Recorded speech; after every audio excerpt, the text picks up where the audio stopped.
ভাইয়া গলার আওয়াজ জোরে, এই যে এই কষ্ট। ওটা আন্দোলন নিয়ে চুপ থাকায় একের পর এক প্রশ্নের মুখে কানাডায় সাকিব আল হাসান।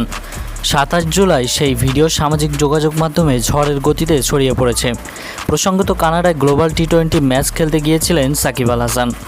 তিনি মাঠ কাঁপাচ্ছেন বাংলা টাইগার মিসিসিওগার হয়ে। সেই ম্যাচ শেষে সাকিব তার কিছু ভক্তদের অটোগ্রাফ দিচ্ছিলেন। এরপরই এক ক্রিকেট ভক্তের নজরে আসেন সাকিব। সাকিবকে দেখে ওই ক্রিকেট ভক্ত বলে ওঠেন, চোখে না হয় দেখো কম, বিবেকটাও কি নিয়ে গেছে জম। প্রতি উত্তরে সাকিব আল হাসান বলেন, আপনি দেশের জন্য কি করেছেন? সেই ভক্ত বলেন, আমি তো আর এমপি না, আমি আমার ফ্যামিলির জন্য টেক কেয়ার করি। ভাইয়া গলার আওয়াজ জোরে, এই যে এই কষ্টটা। প্রতি উত্তরে আবারও সাকিব বলেন, আপনি দেশের জন্য কি করেছেন, এটি বারবার বলতে থাকেন। এরপর সেই ভক্ত বলেন, রিজাইন করেন নির্লজ্জ। এমন এক কাহিনীর ভিডিও SM নাবিল ইকবাল নামের ওই ভক্ত তার প্রোফাইলে সেই ভিডিও প্রকাশ করেছেন। তো ভিউয়ার্স, আমাদের আজকের আয়োজনের পর্যন্তই।